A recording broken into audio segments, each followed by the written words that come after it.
Más o menos, que se vea. Buenas noches a todas y todos, bienvenidas a La Bruta, Cocinas y Artes Urbanas. Somos un espacio transcultural y este es nuestro primer jueves del 2026 de la escena siniestra, que así le hemos llamado este espacio, donde nos permitimos conversar y pues escuchar a académicos, expertos, ¿no? Escucharlos en otro tipo de espacios también, comiendo una tarta de tarwi, tomándose un té con té. Y bueno, menciono la tarta de Tarwi porque somos parte de la red Camotes del Tarwi y realmente les doy muchas gracias a quienes vienen a comerla porque queremos incentivar el consumo, ¿no? Porque ese es también el alma de este espacio, que apostamos por la producción local, así como apostamos por los cerebros locales, ¿no? Así que también apostamos por la producción y creatividad local, ¿no? Entonces, esa es La Bruta, bienvenidos y bienvenidos todos, ¿no? Comenzaremos con un gran aplauso así para los invitados ahora que les va a presentar el César. Gracias. Gracias, Bea. Pues nomás está bien mencionar que somos parte de esa red de Camotes del Tarwi. Como comprendemos que pues las salidas que tenemos que inventar no son colectivas, también somos parte de Cultura Viva Comunitaria y les mandamos un gran abrazo a esos centros culturales, a esos espacios que trabajan en territorio junto a su pueblo. Esta noche estamos muy felices, muy contentas de que estén aquí nuestras camaradas.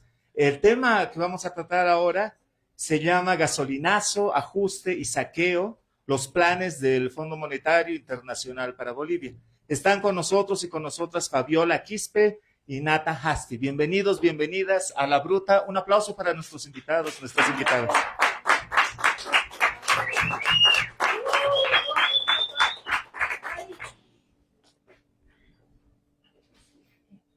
Gracias por la invitación, gracias por el espacio.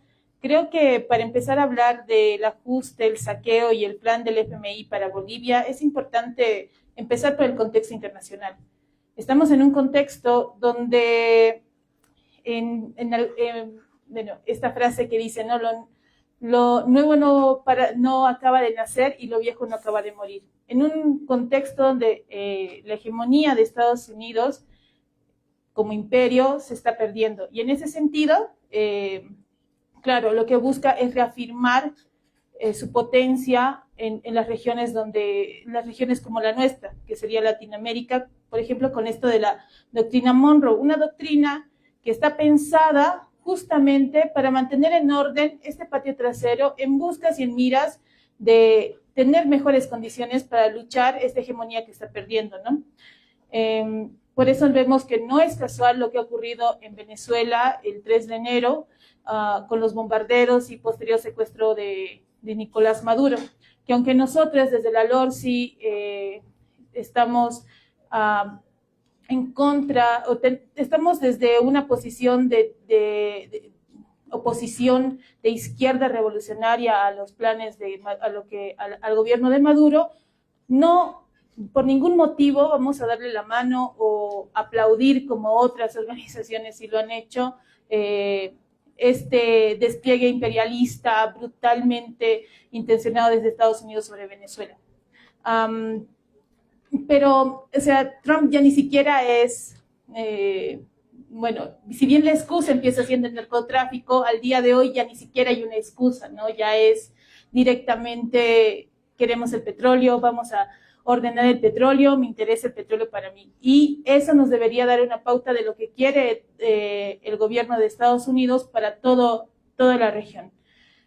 En ese sentido, se saca incluso un nuevo documento de seguridad nacional de Estados Unidos, donde incluso se establece cuestiones así súper locas, como decir que y completamente en contra de los derechos humanos en general, la libertad de expresión, la libertad política, al decir en uno de sus apartados que está prohibido ser anticapitalista, está prohibido estar contra las normas de la moral humana o cosas así. O sea, ¿qué se entiende por moral humana? Por lo menos nosotros desde la izquierda revolucionaria tenemos una moral muy diferente a la que los burgueses manejan, ¿no? Una moral que pone por delante los derechos de los trabajadores y demás pueblo oprimido, una moral que realmente busca un mundo donde seamos humanamente diferentes, socialmente iguales y totalmente libres, pero parece que eso va a ser totalmente criminalizado de aquí en adelante bajo la política de Donald Trump, ¿no? Que quería otra vez reafirmar la región. Bueno, y esto va en función de, pues eso, de reordenar el mundo, porque esa disputa que la tiene especialmente con China, que nosotros la caracterizamos como una potencia capitalista que busca ser imperialismo, en vías al imperialismo, y en esta situación se empiezan a repartir pues, partes del mundo importante. No es casual que hace ya, creo que ya son 2 años de lo de Palestina, o 3, que llevan a ser con este año, aquel octubre que empezó con el ataque frontal hacia los palestinos, el genocidio que continúa al día de hoy, después estas declaraciones últimas de Donald Trump sobre Groenlandia, declaraciones últimas sobre lo de Cuba, de México, de Colombia, no son nada casuales, están todos dentro de este plan y en eso también entra Bolivia. Y en ese sentido, al menos en la región, de un avance extremo de políticas de ajuste a los trabajadores, de extractivismo voraz, vemos la movilización del 5 de enero en Bolivia. Nos estamos hablando, por ejemplo, comparándonos quizás con el gobierno de Milei, un poco, salvando las distancias, que ya en febrero va a sacar una normativa en contra de los trabajadores, prácticamente habilitando la esclavitud de los trabajadores. Una norma que además elimina prácticamente las vacaciones si así lo desea el empleador, ¿no? No reconoce las horas extras, no conoce los convenios colectivos del trabajo. Y este plan de Milei se ajusta, se impone en cuanto él ingresa al gobierno. Creemos que no es casual la manera en que también lo ha hecho Paz. A tan solo pocos meses de ingresar al gobierno y por fechas de Navidad y Año Nuevo saca un decreto, el decreto supremo 5503, ese decreto que, bueno, en las consignas decimos ampliador y saqueador porque lo fue y aún, o sea, el espíritu del mismo continúa. Tal vez ahí hacer un poco de reflexión sobre la lucha, ¿no? Del decreto, en contra del decreto supremo 5503. Nosotros y muchos de la población, cuando salimos el 5 de enero, en esa gran marcha, entendíamos lo que significaba ese decreto supremo 5503, más allá de que diga o que se implemente la idea de ser una emergencia. Primero, porque cuando nos dice que es una crisis, ni siquiera responde a cuál es la magnitud de aquella crisis que dice que hay. Pero más allá de lo técnico, en la parte política, ese decreto supremo venía a destruir, a cambiar por completo el modelo económico que desde el 2003 se ha implementado. Un modelo económico que se hizo desde las fuerzas, igual de las movilizaciones. Un modelo económico que costó vidas poder salir adelante y un modelo económico que también fue traicionado por el masismo. Pero que aún así hubieron avances. Por ejemplo, esto de las consultas previas a las comunidades originarias campesinas, avances como el reconocimiento de los diferentes idiomas, avances como el reconocimiento de la soberanía alimentaria, en fin, avances que ese decreto venía directamente a destruir. En ese sentido, se sale el 5 de enero en contra de este decreto, pero a pesar de esa gran movilización, esa gran fuerza, y a sabiendas que el 12 de enero, este lunes, creo que es el balance en general de la mayor parte de la vanguardia, incluido nosotros, desde la LORSI, que si no se hubiese pactado el día domingo en el alto entre la COP y el gobierno, se hubiese llamado a posiblemente un gran levantamiento popular, como hace mucho no se ve en Bolivia. considerando que este decreto venía a atacar a las capas más bajas de la sociedad. No solo, o sea, estamos hablando de un decreto que obligaba de aquí a 3 años a que todos pasáramos a un régimen tributario general con pago de impuestos que luego ellos iban a decidir por decreto supremo. Estamos hablando de un decreto que facilitaba la venta directa prácticamente de nuestros recursos naturales a capitales extranjeros, a transnacionales. Estamos hablando de un decreto que afectaba a todos nosotros. En ese sentido, la lucha iba a ser muy grande, porque algo que hay que reconocer es que los recursos naturales, la discusión por la identidad en Bolivia es algo latente, es algo que aún está y que es muy fuerte, difícil de callarlo. Lo vivimos en 2019, lo volvemos a vivir ahora. Son cosas que mueven en general a la gran población. Y en ese sentido, desde nuestro balance consideramos que la COP, la dirigencia de la COP, terminó pactando con el gobierno y de esa manera terminó traicionando la lucha de las bases movilizadas, que estaban dispuestas no solo a ir por un decreto, el decreto 5503 y su abrogación, sino por lo que significa ese decreto, que en el fondo es responder a la pregunta, ¿quién va a pagar la crisis que estamos viviendo? Pues la crisis, según el decreto y según la posición del PAS, su posición política y económica, es que la tenemos que pagar nosotros, pueblo trabajador, empobrecido y oprimido. Y esto estaba claro, o sea, ni siquiera había más que hablar y discutir artículo por artículo. No, o sea, creo que de hecho, la gran mayoría de movilizados que vimos desde el 5 de enero y los que íbamos a salir el 12 de enero también, sabíamos a qué íbamos. O sea, no había opción de que esto no fuera para ir más allá. Y por eso consideramos que la dirigencia de la COP jugó un papel mediador de apaciguar la gran movilización, y lo único que hizo al hacer eso es darle más tiempo al gobierno para reorganizarse. Porque de hecho, si revisamos los siguientes decretos que han estado saliendo, el 5516 y el 5517, si bien el 5516 es como un acuerdo mantiene el acuerdo entre la COP y el gobierno, la verdad es que son copias idénticas del decreto 5503.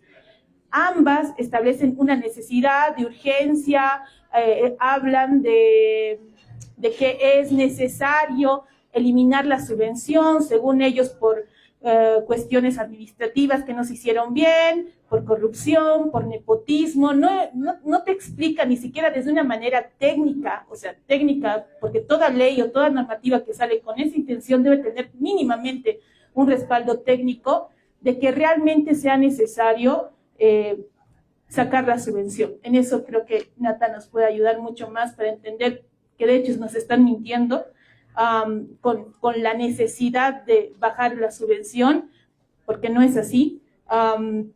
Pero no solamente es por ese lado, ¿no? Sino que además el decreto 5516 no cambia ese sentido. O sea, desde el inicio, en los considerandos, te pone, hay una crisis hay una crisis social, energética y económica, y por eso tomamos las riendas sobre esto, y lo único que le aumenta como para decir, bueno, se hizo un diálogo, es que reconoce que hay que hacerlo con diálogo, con asamblea y nada más, ni siquiera te habla de las bases ahí, o sea, ha sido borrado completamente.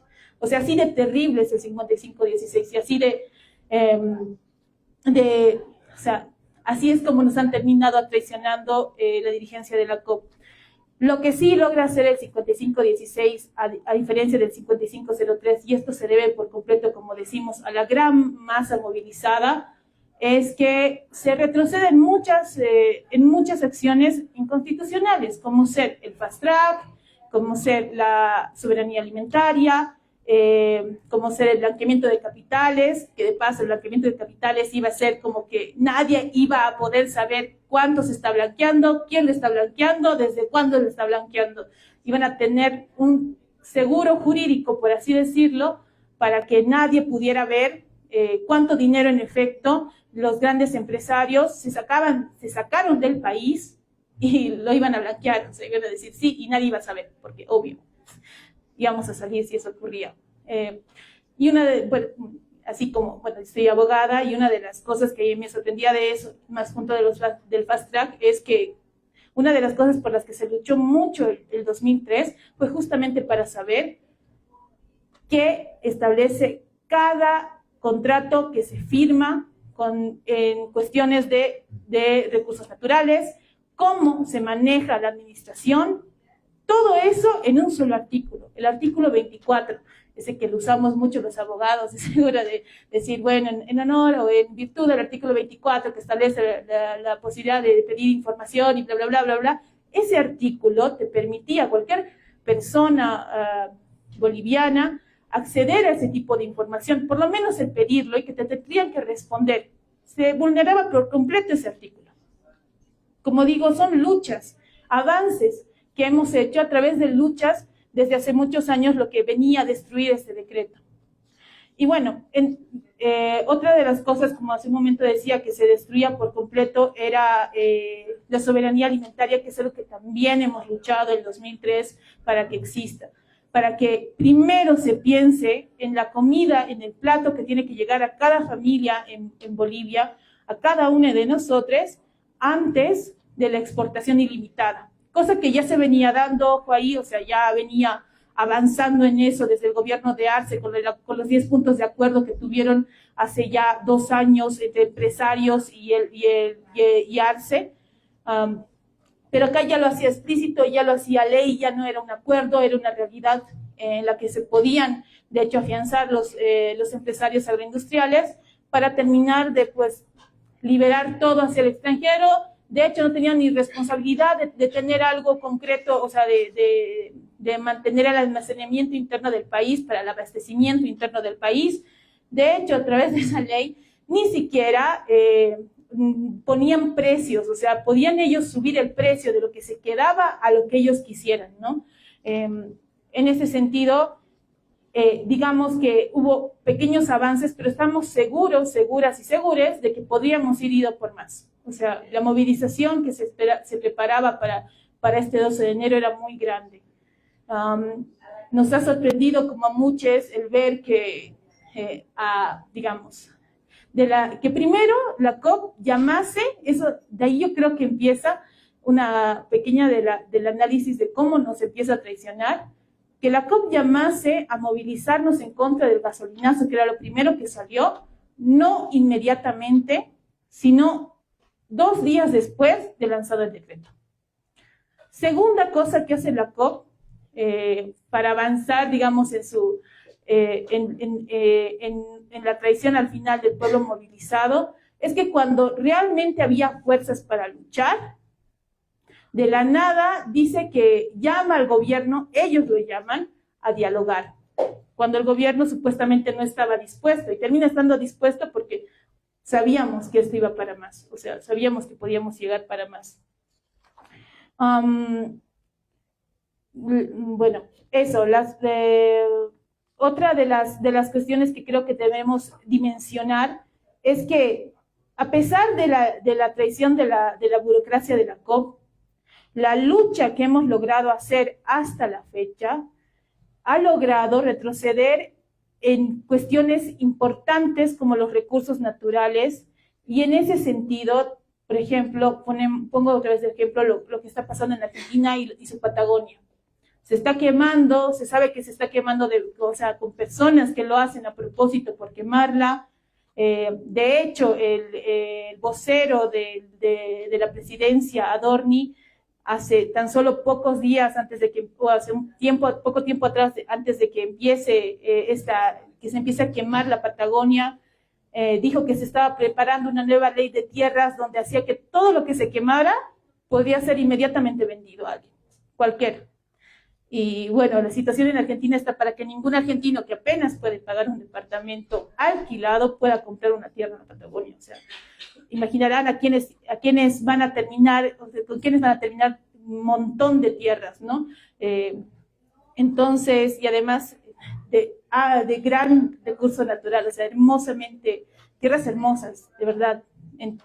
es lamentable a dónde está llegando eso. Nosotros logramos hacer retroceder eso, y eso hay que reconocerlo, pero no como una victoria de la burocracia de la COP, sino de la lucha de las bases, como siempre ha sido, compañeros, compañeras y compañeros. Siempre hemos sido nosotros saliendo a las calles, dando el cuerpo y dando hacia adelante. Creo que la lección que debemos sacar de este primer round, porque lo es, porque así como hubo un 5503, hay un 5516, hay un 5517, hay un 5519, hay un 5520, 21 y vendrán más para arremeter en contra de los derechos de los trabajadores y demás pueblo oprimido. ¿Por qué? Porque si bien en el acuerdo que hacen con la COP, volviendo a eso, se establece solo algunos puntos que se van a tomar del 5503, que ya es una traición que tengamos que levantar la subvención, que realmente, compañeros, es una mentira lo que nos dicen que no se puede sostener con los mismos recursos que se genera desde Bolivia. Más allá de eso, sacan inmediatamente el 5517, donde vuelven a agarrar artículos que ya estaban en el 5503, como por ejemplo, sacar de sustancias controladas al diésel, que es lo que hacen con el 5517. Pero van a ir avanzando por más,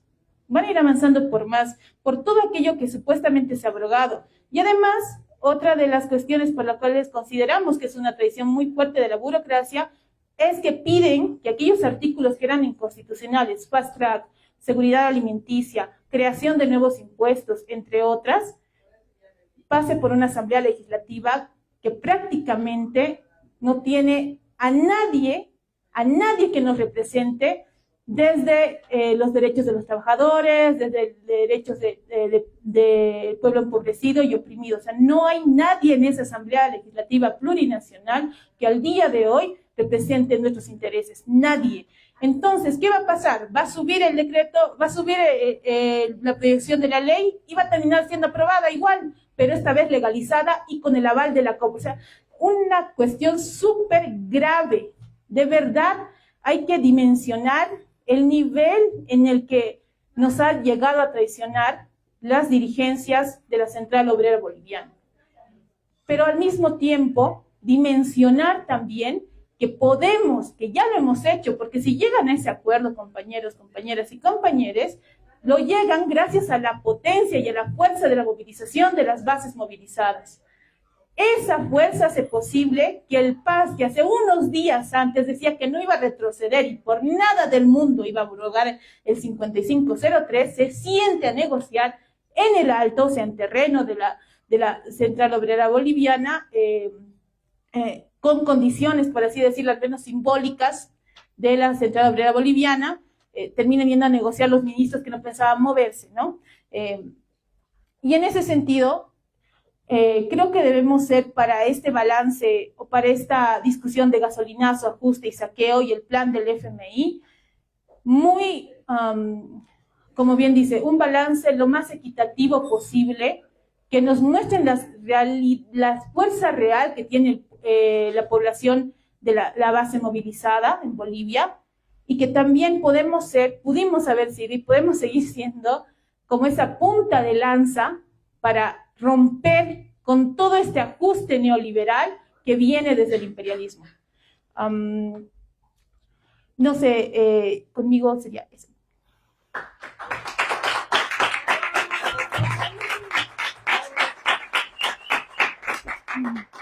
Muchas gracias, Fabi. Muy buenas noches, compañeros, compañeras, compañeros. Yo quiero empezar planteando algunos puntos de acuerdo que tengo con el presidente Paz en cuanto a su análisis de la economía. Rodrigo Paz nos plantea que el país lleva como 20 años de corrupción, de saqueo, de robo. Y ahí sí tengo pleno acuerdo. Donde no tengo acuerdo con Rodrigo Paz es el sujeto que lleva a cabo ese saqueo. Para Rodrigo Paz, el que asalta es el Estado, son los movimientos sociales, es pagar educación, salud, infraestructura. Lo que no hace Rodrigo Paz, ni hacen sus ministros, es revisar las cuentas del Banco Central. Entonces les traje para compartir las cuentas del Banco Central. Rodrigo nos pregunta y lanza, ¿no?, la pregunta de dónde están los 15.000 millones, que es lo que teníamos de reservas el año 2014. Entonces aquí algo de datos para que se informe el presidente, su gabinete, es que sabemos dónde están. Están en Panamá. Y sabemos quién se los llevó, los empresarios privados. Vamos a ir viendo poco a poco, porque esto nos ayuda a entender cómo es que podíamos haber seguido con la subvención a la gasolina. Veamos el año pasado. Bolivia, o sea, la gasolina, ¿cómo la compramos? La compramos con dólares. Entonces, primer punto, aunque nos suban al triple, al cuádruple, a 10 veces el precio de la gasolina, lo pagamos en bolivianos, ¿no es cierto? Eso no se convierte en dólares. ¿Cómo lo convertimos en dólares? Necesitamos la divisa. Y esa divisa, ¿cómo nos llega? Exportando materia prima, productos industrializados, minerales, soya, etcétera, del país. El año pasado el Estado exportó poco más de 4.500 millones de dólares. Y todos sus gastos de importación son como 4.300 millones de dólares. Tiene un plus de 200 millones de dólares. Veamos el sector privado. El sector privado, aquí está, el sector privado exportó 4.700 millones de dólares. ¿Y cuánto dinero ingresó al país? 238 millones de dólares. De cada 100 dólares de producto que exportó el sector privado, 95 dólares se quedaron fuera del país. No lo digo yo, lo dice el Banco Central de Bolivia en su informe de divisas año 2025. Eso no es todo. Nos pregunta Rodrigo Paz, ¿dónde están los 15.000 millones de dólares? Y pues, ¿dónde están? Si sumamos desde el año 2010 hasta la actualidad, ¿cuánto? Porque esto no solo ocurre un año, ocurre todo el largo del gobierno del MAS, de la Áñez y del Arce. En los últimos 15 años podemos hablar de 32.000 millones de dólares de déficit del sector privado. Eso tiene un nombre, se llama fuga de capitales. Fuga de capitales que se ha demostrado en nuestro país. Cuando estallaron los papeles de Panamá, llegó al Parlamento un informe que demostraba cuánta plata se estaba quedando en el exterior. ¿Por qué planteo esto? Porque vi hace un par de meses a un ex vicepresidente de Bolivia, extremadamente revolucionario y radical, y nos hablaba, ¿no?, de cómo les pisaba el cuello a los empresarios, que ¿se acuerdan, no?, del último jacobino, del gran revolucionario? Bueno, ese señor tuvo en sus manos el proyecto de ley contra la fuga de capitales del año 2017. No solo tenía el proyecto de ley, tenía 2/3 en ambas cámaras. ¿Qué hizo? Lo archivó. No me crean a mí. Vayan, fíjense en la página web de diputados y de senadores el proyecto de ley contra fuga de capitales mediante paraísos fiscales. Vean en qué fecha se presentó. Se presentó a partir de una comisión mixta especial de investigación y fue desestimado y archivado por el señor Álvaro García Linera, quien hoy nos viene a plantear la revolución y de cómo se hacía. Es el que les entregó en bandeja de plata seguir sacando la plata del país. Eso, claro, eso hizo él les facilitó. Pero ¿quiénes son, pues, los que sacan la plata del país? ¿No ve? Hay que jerarquizar. Una cosa es el que les facilita y el que les abre la puerta. ¿Quién es el que se lleva la plata? Primer lugar, la transacción más grande en la historia de la Bolsa de Valores de Bolivia fue la venta de las acciones de Sobosa. Estamos hablando de 330 millones de dólares que se realizó, adivinen dónde, no en Bolivia. Se realizó con cuentas bancarias de empresas peruanas, mexicanas y panameñas para no pagar impuestos a Bolivia. ¿Quién? Todo el mundo sabe quién era el dueño de Soboce, Samuel Doria Medina. ¿Y cómo la adquirió? Evidentemente, cuando él era ministro del papá del actual presidente, así es, cuando Jaime Paz Zamora era presidente, Samuel Doria Medina era ministro, y ahí de hecho hay hasta hojas anotadas donde pausó la privatización de las cementeras del Puente y de Francesa hasta que él dejase el cargo de ministro y luego entró en un acuerdo de te doy la mano, me das la mano con el gobierno del MNR para que le facilitaran, tanto el MNR como el ADN le han facilitado la compra de acciones a precio de gallina muerta, ¿no? Entonces estamos hablando de un saqueo recurrente en el que figuran los mismos ministros. Adivinen quién era también ministro en esos gobiernos. José Luis Lupo, Oviedo. José Luis Lupo viene de haber sido ministro de Jaime Paz Zamora, de Tuto Quiroga y de Banzer. Oviedo fue subsecretario del Interior en el gobierno de Jaime Paz, cuando se masacró a la Comisión Néstor Paz Zamora, y también cumplió papeles en el Ministerio de Gobierno, en otros gobiernos neoliberales. Estamos hablando de un equipo que está orientado, destinado cuyo trabajo durante los últimos 50 años ha sido saquear el país. Rodrigo Paz a lo mejor no tiene buen manejo de datos porque un día nos viene a hablar de 20 millones, 30 millones, 60 millones, cada día cambia la figura. Pero para dejarle en claro ahora que están discutiendo una ley sobre el bloqueo, nos dice Rodrigo Paz, cada día que se bloquea se pierden 20 millones de dólares. ¿Quieren saber a cuántos días de bloqueo, según los cálculos de Rodrigo Paz, equivale el daño económico que nos han hecho los últimos 15 años los empresarios privados? 4 años y 4 meses de bloqueo. Eso es a lo que equivale el daño económico que nos han hecho estos empresarios según cálculos de Rodrigo Paz. Estos señores nos han saqueado más de 32,000 millones de dólares en los últimos 15 años, a los que se suma el ciclo anterior, que son otros 28,000 millones cuando rifaron Comibol y el TFB, la ENTE, etcétera. Eso es el plan de país que tienen. Eso es el objetivo que ellos se plantean y, como bien decía Fabi, al derrotar siquiera elementos como el fast track, como el tema de exportaciones, el pueblo boliviano movilizado le puso un paro a los intentos de meternos de un decretazo todo su proyecto político, social y económico. Este proyecto, desde una óptica marxista, cuando hablamos de estructura económica y superestructura jurídica, ideológica y política, se plantea que no hay una relación de determinación, que una ley por arriba te va a determinar la situación económica, sino es más bien una relación dialéctica en la que va a predominar las relaciones sociales de producción, es decir, la economía es el factor determinante.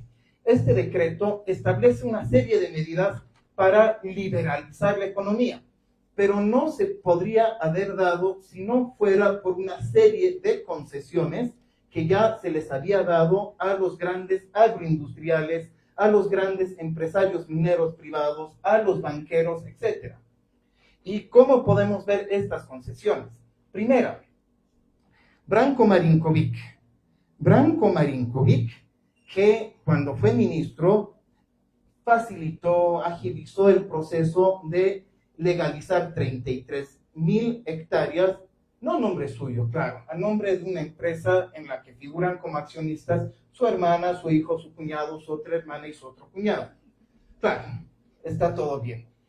Facilita los 33,000 hectáreas, pero ¿por qué puede hacer eso? Porque años antes había una comisión de 4. Teníamos una constitución redactada por Asamblea Constituyente. Quienes acordarán del 2008, 2009, se acordarán que la constituyente se trasladó al final hasta Oruro y ahí sale un texto constitucional, ¿no es cierto? Luego son 4 pendejos que se reúnen para reescribir 100 y pico artículos. ¿Quiénes son? Bort y Ruiz por la derecha, y por el MAS, Carlos Romero y Novillo. Es decir, tanto del levismo como del arcismo estaban en la mesa. ¿Y ahí qué es lo que pactan? Pactan esto de las 5.000 hectáreas, la no retroactividad, van pactando el tema de función económica social. Es decir, ya hay pactos que facilitan lo que viene después. Cuando hablamos, por ejemplo, de que ya no hay, que los bancos ya no tenían dólares, etcétera, ¿quién fue el que primero subió y luego bajó drásticamente el encaje legal? Fue Evo Morales. Él les bajó el encaje legal en dólares 30%, más de lo que hizo antes. Y luego Arce vino y lo borró por completo, claro. Evidentemente hay una serie de pasos que van estableciendo, y por supuesto en el gobierno de facto, en el golpe de Áñez también lo intentaron hacer. Y ahí lo vemos en BOA, cómo lo sabotearon en ese entonces y pusieron, justo como han hecho ahorita, a los directivos de Amazonas, de Aerosur, a la cabeza de BOA para, o sea, vaya lógica, ¿no? Queremos que un empresario privado maneje la empresa estatal, pero ¿qué empresario privado escogemos? ¿A uno que ha quebrado una aerolínea? O sea, algo de lógica, por favor, a ver. Pero es justo eso lo que han hecho, han puesto, no solo de una aerolínea, en este caso son de 2 aerolíneas quebradas que han puesto los gerentes a administrar, Aerosur y Amazonas. Eso no es pues hacer buen negocio, ni siquiera desde una mirada de derecha, es querer quebrar para privatizar, porque claro, ¿quién ya manifestó su interés en BOA privatizada? Samuel Doria Medina. Claro, es lo que se quiere. Lo que quieren es rematar el Estado, como lo hicieron en los 80, en los 90 y en los 2000. Y para eso les sirve el fast track.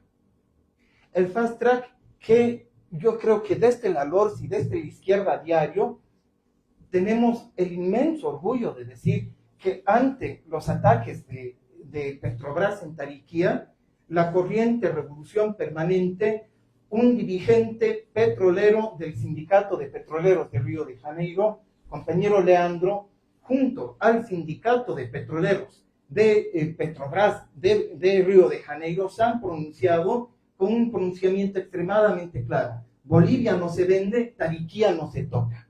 ¿Y eso qué muestra? Muestra de que la clase obrera somos una sola a nivel internacional, que la lucha de Tariquía contra Petrobras también es la lucha de los petroleros brasileños, así como nuestras luchas en todo el continente, la lucha del pueblo venezolano contra la invasión yanqui, contra el secuestro a Maduro, que vienen, como bien decía Fabi, a sacarles el petróleo, es la lucha de América Latina toda y de todos los pueblos del mundo, de todas las clases trabajadoras. Bueno, ahí cuando planteamos desde cuándo se viene el ajuste, se viene desde hace años. Se viene desde la ley del etanol en 2019, desde el pacto de los 10 puntos, desde las tremendas ganancias que tienen los bancos, y se viene desde que tienen la mirada de que hay una crisis y quién la tiene que pagar. Y han dejado muy en claro, no la va a pagar Samuel Doria Medina, no la van a pagar los 269 tipos más ricos de este país, que tienen más de 30 millones de bolivianos en sus cuentas bancarias personales. O sea, los que no se han avivado como para llevarse a Panamá o ponerlo a nombre de una sociedad anónima, tenían que pagar este impuesto a las grandes fortunas. Ahora, Paz y Lupo, que nos dijeron, no, es que es cancaca, no es nada, no entra. ¿Cuánto no es nada? 169 millones de bolivianos al año. Con eso se paga la mitad del bono Juancito Pinto. Eso no es nada. Claro, comparado con las ganancias de la minera San Cristóbal, no es nada. Comparado con las ganancias del Banco Ganadero, no es nada. Pero en términos reales estamos hablando del bono Juancito Pinto, la mitad del bono Juancito Pinto de un año, lo que estos consideran que no es nada. Esta alternativa, o sea, ellos que han planteado que el ajuste se la tiene que cargar el pueblo. Y eso hacen al subir la gasolina en un sinsentido.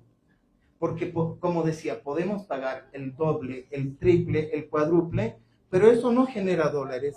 Aquí les muestro cuánto entra y cuánto sale por sector el año pasado. El amarillo es lo que entra y el rojo es lo que sale. Arriba tenemos lo que le entra al Estado, entre exportaciones y deuda pública, y abajo es lo que sale del Estado. El Estado tiene superávit. Abajo es lo que entra de los privados. Así es, los que exportan más que el Estado y meten una miseria. Y lo que sale, sacan más de lo que meten, ¿y quién paga esa diferencia? El Estado. Para eso sí les sirve el Estado. Como decía, nos pueden cobrar 3, 4, 5 veces más la gasolina. El boliviano no se convierte en dólar.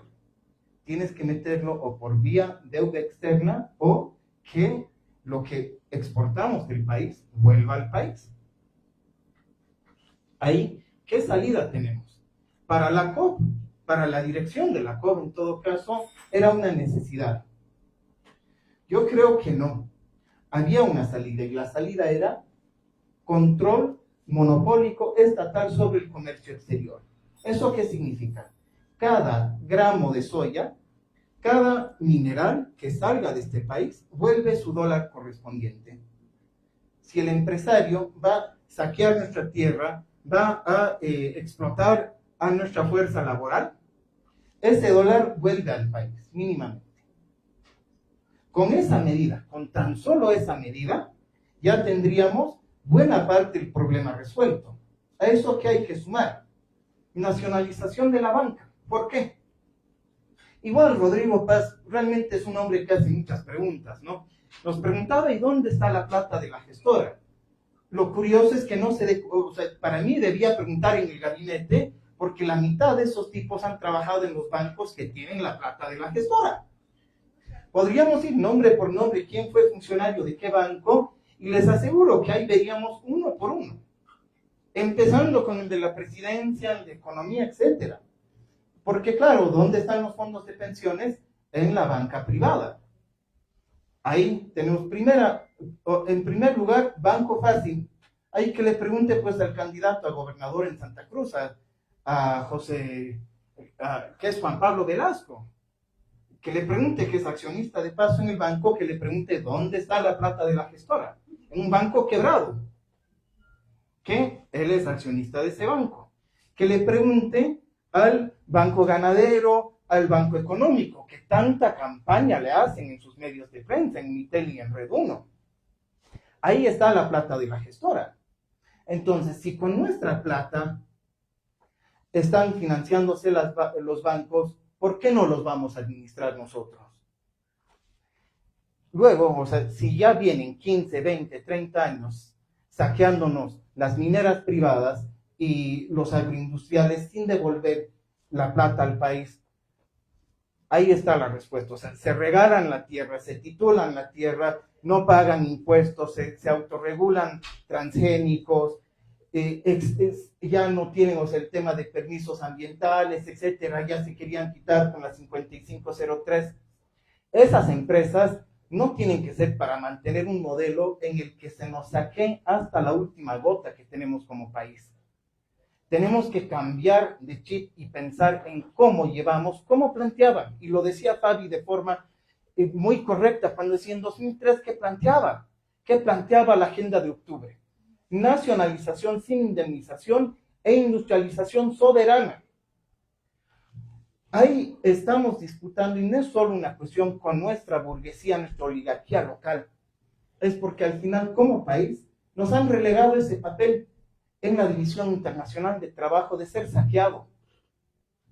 Y somos nosotros quienes tenemos que disputar ese papel en el reparto mundial, porque nosotros tenemos la materia prima, tenemos la capacidad, pero es que siempre el imperialismo nos ha mantenido como tal, sin poder avanzar. ¿Cuántos años ha tardado Vinto siquiera en poder avanzar como fundidora?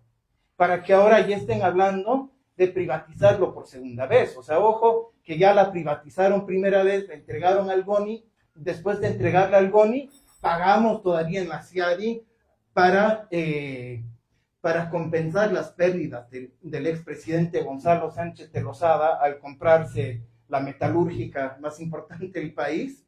Le pagamos otros milloncitos por ahí y ahora están volviendo a plantear, y por eso venía este artículo en el 5503, el tema de deuda externa, porque hay relaciones de deuda externa entre Comibol, entre Guanuni, entre Vinto, como los han separado para hacer estos juegos de cuentas que van apuntando a la posibilidad de privatizar otra vez parte de nuestro aparato productivo en términos mineros. Por eso yo creo que la salida empieza por esos 4 puntos: nacionalizar comercio exterior, banca, minería privada. O sea, ojo, minería privada, la San Cristóbal genera más utilidades de lo que el departamento de Oruro tiene de presupuesto en un año. La utilidad en un año de la minera San Cristóbal es mayor al presupuesto de todo el departamento de Oruro. Y eso es lo que se llevan era a Canadá, Japón, a Suiza. Bueno, van turnándose qué capital extranjero está de turno como dueño de la mina. Y cuarto lugar, pues, lo agroindustrial. Si 33,000 hectáreas de Marinkovic genera bronca, imagínense lo que fue la dictadura de Banzer, que repartió 500,000 de hectáreas, literal. Repartió una quinta parte de Santa Cruz, y no solo lo repartió, sino que les entregó créditos a fondo perdido, que hasta ahora no se les ha cobrado del Banco Agrícola, a estos mismos que son los del modelo cruceño de desarrollo. Entonces ahí yo creo que en gran sentido a la dirección de la COP le ha faltado un horizonte de clase al plantear la salida, porque plantear que era una necesidad del ajuste, que solo había que negociar los términos, es olvidarse del propio proyecto histórico de clase que tenemos en este país.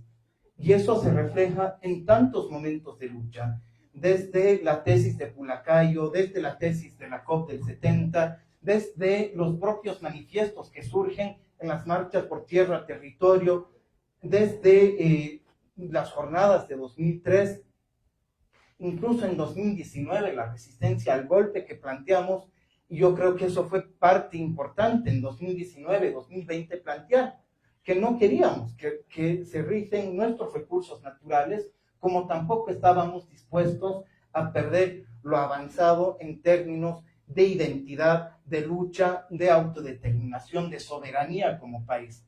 Y en ese sentido, desde la Izquierda Diario, desde la LORSI, planteamos, o sea, no hay ningún candado, ningún seguro en la Asamblea Legislativa. Pensar de que porque vaya a pasar por una asamblea que está hecho de quiénes, de los Marinkovic, de las Claudias Mayones, de la gente que históricamente, ¿qué ha hecho? Ha saqueado el país, de la gente que históricamente ha planteado, como Claudia Mayón, prohibir el bloqueo con 6 a 8 años de cárcel, de la gente que viene de la mano prácticamente de Samuel Doria Medina, de Tuto Quiroga, etc.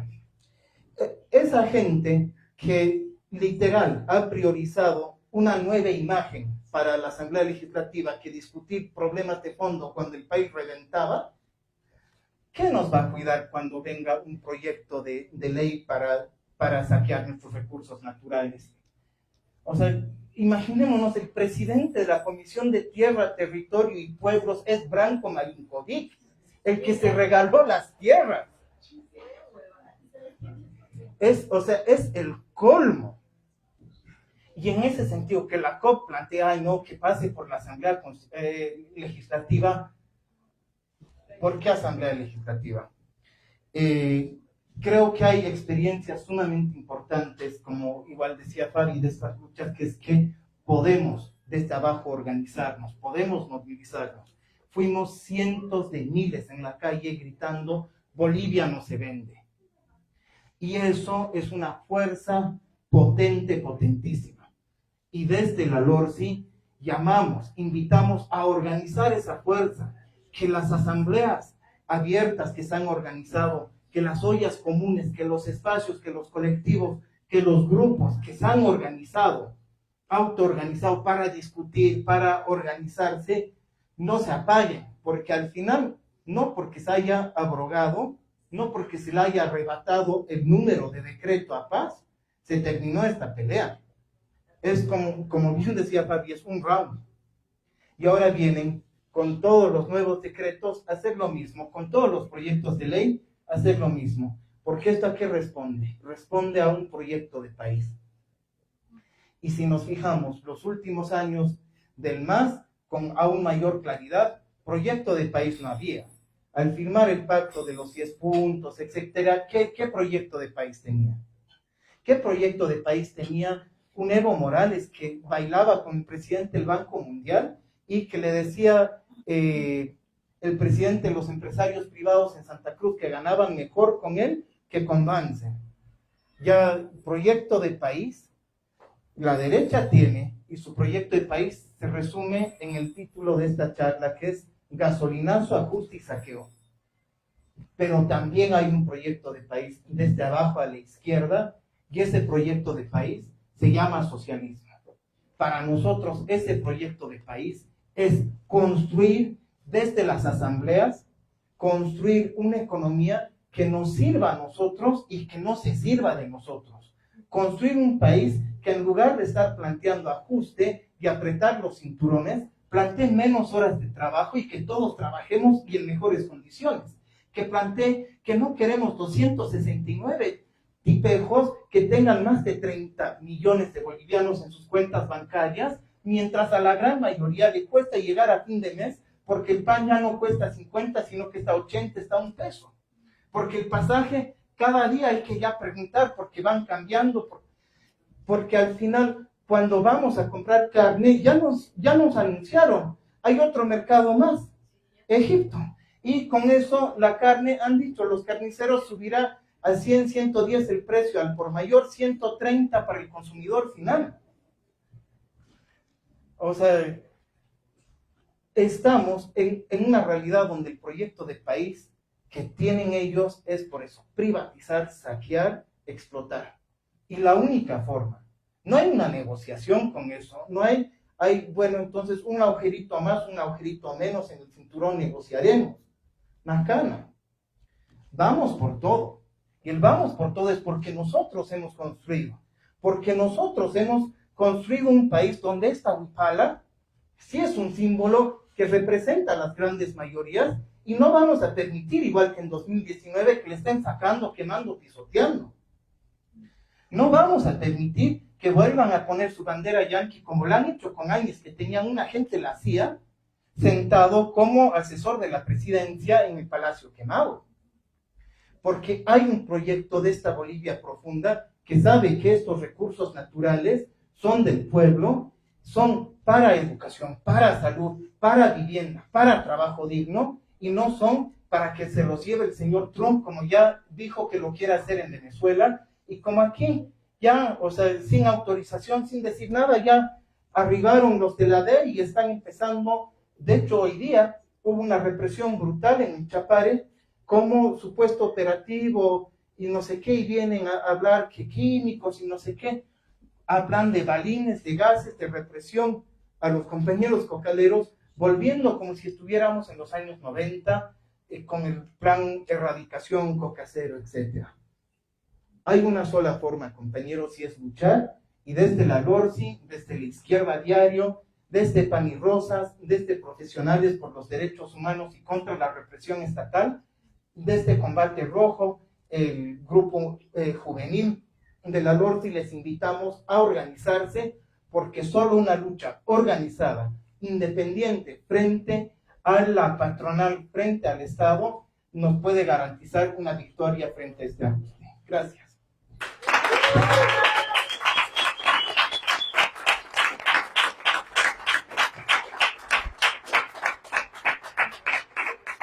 Muchas gracias, hermanos, hermanas queridas. Gracias a ustedes por estar atentamente escuchando la exposición de nuestras hermanos. Ahora, pues la modalidad es que esto, pues como estamos construyendo conocimiento, resistencia colectiva, ustedes tienen la palabra, ¿no? Entonces levantan la mano, un comentario, una pregunta, pues que no se alargue mucho.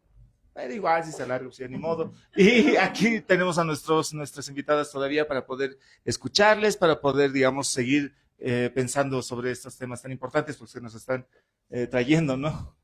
Gracias. Entonces, tenemos la palabra nosotras. Solo levanten la mano y les doy este micrófono, que es importante, para que podamos escucharnos. Oh, no, fue muy épico tu final, querido. Es la verdad. Perfecto. Igual estamos invitadas. Sabemos que estamos subiendo estos programas a nuestros canales, ¿no? Están mirándonos ahora igual algunas personas que nos siguen y que nos quieren, que a ustedes les siguen y les quieren. Y queremos agradecerles otra vez. Vamos a darles un fuerte aplauso aquí a este jueves de conversa a nuestros invitados aquí a Raviola y a Nata. Muchas gracias a ustedes por venir, a ustedes por seguirnos.